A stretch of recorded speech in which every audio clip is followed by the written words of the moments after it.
How's it going, my fellow YouTubers? I'm super excited to be talking with you all for my first ever YouTube video on this channel. So if you guys want to get straight into the tips of how to graduate with a 4.0, I will leave a link in the description. But if not, if you want to hear a little bit about what this channel is about, I'm going to talk about that real quick. So I am currently a senior at my university. I will graduate in the fall as my last semester. I'm actually getting out a semester early. And I just applied to medical school about a month ago, and I'm working on my secondary apps right now, and hopefully got some interviews coming up in about a month or two.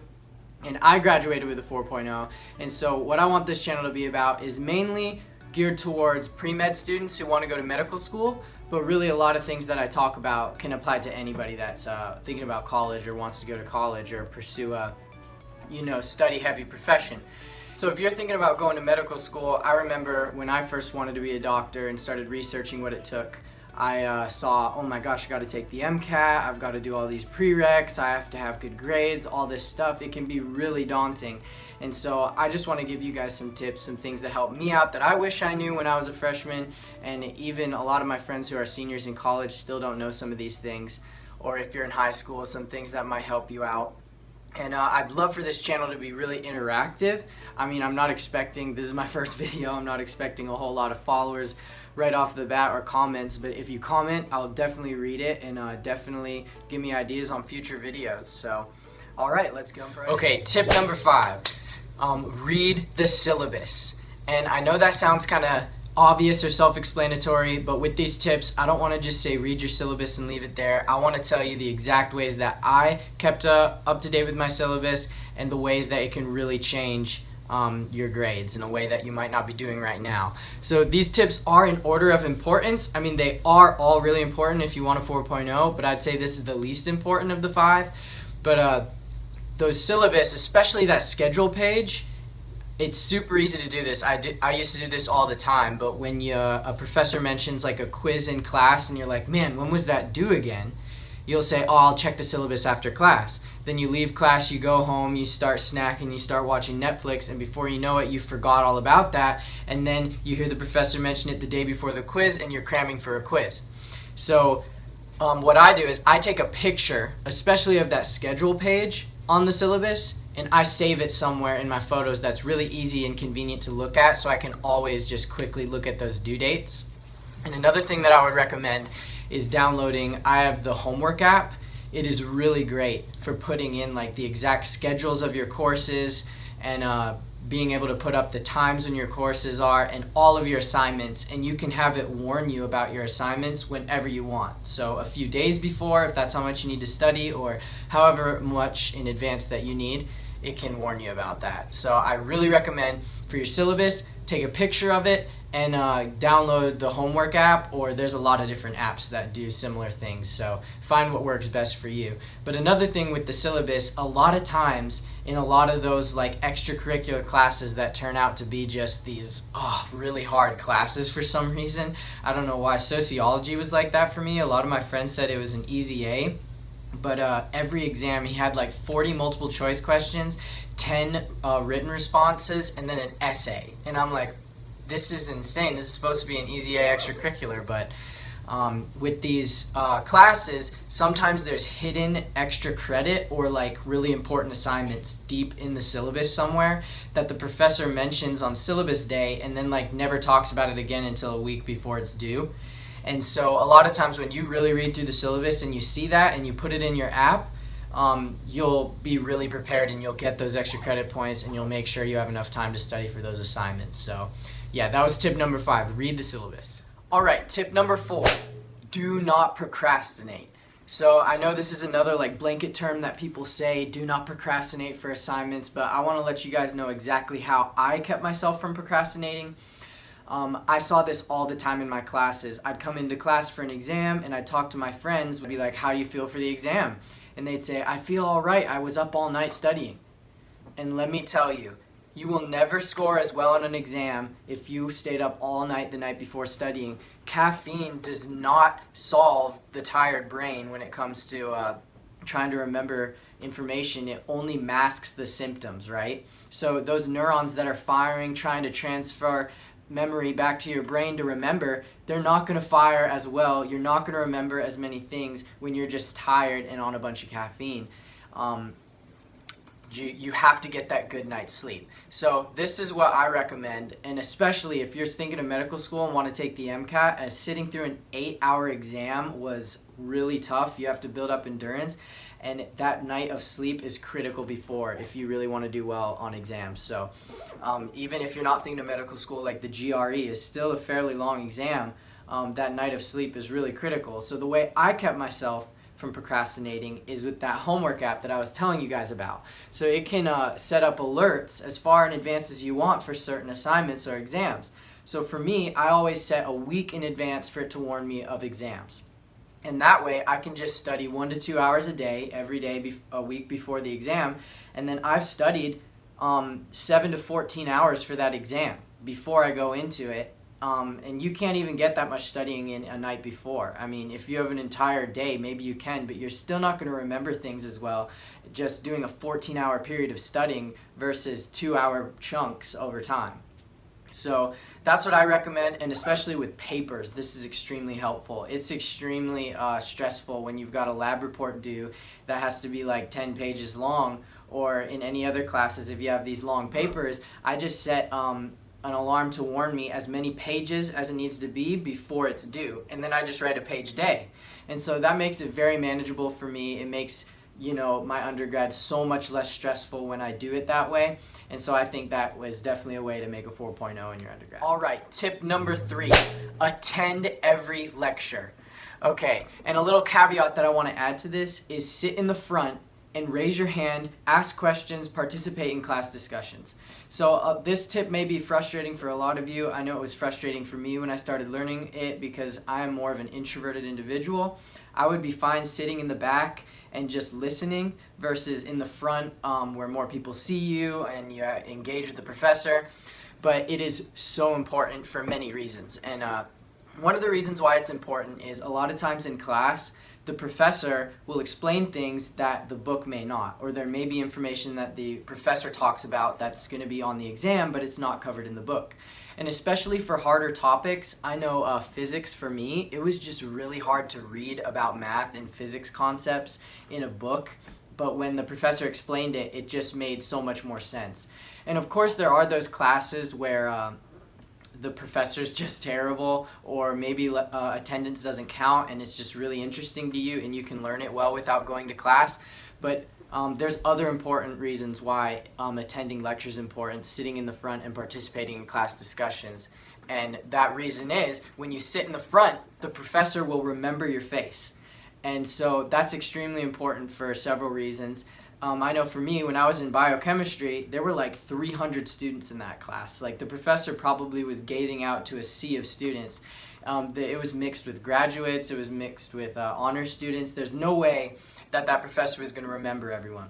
But those professors do remember who's sitting in the front. And especially if you're raising your hand to ask questions or participating in class discussions, that professor will definitely remember your face. And the reason that's important is because if you go to their office hours and you're asking them about concepts, they're going to be much more willing to spend extra time to make sure you understand. Not only that, but it will give you a connection with that professor to possibly get a really great letter of recommendation from them in the future. You need letters of recommendations for grad programs. You definitely need them for medical school. But it's just really great to have a good connection with your professors during your undergrad. Because when you want a letter of recommendation from a professor, you don't want them to just say, this student got an A in my class, because they really don't know you. You want this professor to say, oh, this student attended every lecture, always sat in the front, always raised their hand and participated in class discussions, and then they can talk more like they know you. And so it's really important to create those connections. And also, especially if you're at a public university, at big ones, like the university that I'm at, all the professors have to be PhDs, and a lot of them do research on the side. And that's how I got involved in research at my university, is I made a really good connection with a professor of mine. They wrote me a great letter of recommendation, and they were like, hey, I've got a research study going on. We really need an RA like you. And I was able to do research for him. And so now I have like hundreds of hours that I can put on my application of research that I've done. So it's really important to attend every lecture, raise your hand and sit in the front, participate in class discussions. All right, tip number 2. So this is where we're getting into the really important stuff that I think is the biggest game changers for making that 4.0 in your undergrad. And tip number 2 is learn how to learn. So what do I mean by that? Learn how to learn. So there's a difference between the average B student and the average A student when it comes to studying, and that is memorization versus synthesis. So memorization is something like when you look at an exam, you're like, okay, if it's multiple choice, I might not know the answer right off the bat, but if I see the right answer, it'll come back to me. Or when you're reading through your notes, you're like, yeah, that makes sense, that makes sense. But you're only memorizing the material. Truth synthesis comes when you can teach it to an individual that has no idea about it. That you could come up with those 4 multiple choice answers just straight from your head without having to see the answer. And that only comes from a very specific way of studying. And everybody does learn in slightly different ways, but I'm going to tell you guys exactly how I studied to reach synthesis with the material, and it will work for 99% of people, I'm sure of it. So the first tip I'm going to give with studying is do not type your notes out on a computer. And I know this is frustrating for a lot of my friends that I talk to because they love to just come in on their computer. It's real easy. You can pull up the slideshow and just type right onto it everything that the professor says. But the reason that's bad is because when you're typing on a computer, a lot of us are so technologically advanced these days that we can type really fast speeds by the time we're at college. We can almost type a direct transcript of what the professor is teaching us. And what happens when we do that is we're not processing that information when it comes in. We're just hearing it, typing it out. And it's almost like you're creating a transcript for you to study more later if you really want to remember that information. But when you write down notes, you can't actually write as fast as the professor is talking. So what you're going to have to do is you're going to have to process that information a little more, take the important bits out of it, and write it in your own words. And that cuts off study time by a lot. You remember a lot more. That material is no longer just you're trying to memorize it, but you're really synthesizing the information and able to tie dots between different concepts. But it doesn't stop there. You have to write notes out. Don't type them on a computer. But what I do is before the end of the day, you can do this at any time of the day as long as it's before you go to sleep that night. Go over those notes from lecture. So this is after the lecture, and what I do is I condense those notes further to just the really important parts, and I rewrite those notes out again. And so for me, if I'm in a lecture for an hour and I have an hour's worth of notes, it'll take me maybe 10 to 15 minutes to rewrite those notes again, but a more condensed and important version. And when I do that, I almost never have to look back at those notes for review because it's all in my head by that point. I just really remember. And I guarantee you this method will cut your study time in half. And a really important topic that I want to talk about this is a lot of college students think that hard work makes you a good student. But hard work does not always equal success. There are so many people that I know that study hours and hours for an exam and they still fail it. And they just don't understand why. And it's because it doesn't matter how much work you throw at something, it's not going to make you better at it. But the only work that's going to make you better at something is efficient work, where the material really gets into your head, it's really you're understanding it. And to do that, a lot of times in college, you have to make uninteresting subjects interesting to you. And I know for me, that was really difficult in the first 2 years of college when I was still taking my English classes, my history classes. Some of those just really aren't my thing. And it was really hard for me to sit down and read a book and understand. Like, I would read a paragraph and be like, what was that? And I'd have to read it like 3 times to get it into my mind. And so you have to figure out what makes subjects interesting for you. For me personally, this is probably a bad thing, but I've kind of spun it into a good thing, but I kind of love to be the know-it-all in the room. So when I'm learning different topics in class, I always, if it's really uninteresting to me, it's like, well, if I happen to be in a history conversation at home, I can blurt out this random fact and seem really smart, or I don't know, but it's probably not the best quality to have, but it helps me spin things to make it more interesting so I really learn it. All right, tip number 1. So I think this is the most important piece of advice that will really get you through with a 4.0 in your undergrad. It's what I think really changed the game for me, made classes a lot more manageable for me, and that is the mindset of an A student. So what do I mean by the mindset of an A student? This is more of a psychological concept, but there are two things called an internal or external locus of control. And so the B student has a mindset of an external locus of control. And you've probably done this yourself. I've done this before. Say you walk into a biology class, you're really ready for this exam. You feel like you studied so hard for it, you take the exam and you fail. You bomb it. That's going to happen. There's never in life can you go through without failing. There are going to be friends you want to make that just don't want to be friends with you. There are going to be positions you apply for that you just flat out get rejected for. Whatever it is, you're going to face failures. And the external locus of control is where somebody fails that biology exam and they say, man, biology is just not for me. Or, man, it doesn't matter how hard I studied, I wouldn't have gotten an A on that exam. Or they blame it on the professor. It's just a bad professor, or whatever it is. And they don't believe that they had any control in that grade. And that's a huge problem. Because the A mindset mentality is an internal locus of control. And when you come upon those failures, you say, you know what? I probably could have changed something to make an A next time. And you see it as an opportunity for improvement. Because if you keep seeing things as external locuses of control, saying like there's nothing I could do, you're just going to instill such a low self-esteem that there's just a lot of things that are just not for you, and that's not true. It's a lot to get into medical school, it's a lot to go on to a grad program, but you can do it. If you follow these tips, it can be manageable for you. And so say you fail, you say, hey, there are people in this class just like you that don't find it interesting, that have to study really hard to get the A, but they're making A's in that class. You should go approach them and say, hey, how are you studying for this material? How are you getting an A in this class? And see it as an opportunity to improve. And that way you can bring that info that you learned to improve, and you can bring it to your next exam and do even better, and you see yourself improve. And with the external locus of control, you're just going to feel like you're constantly catching up with your own failures throughout the semester to make that B, when you could be making an A if you follow all these tips. And the last thing that I want to say about this is there are a lot of people out there that do get A's on all of their exams, and they do come out of their undergraduate with a 4.0. But in order to get that 4.0, they've watched their mental health skyrocket. They're always stressed. They get all this anxiety over grades.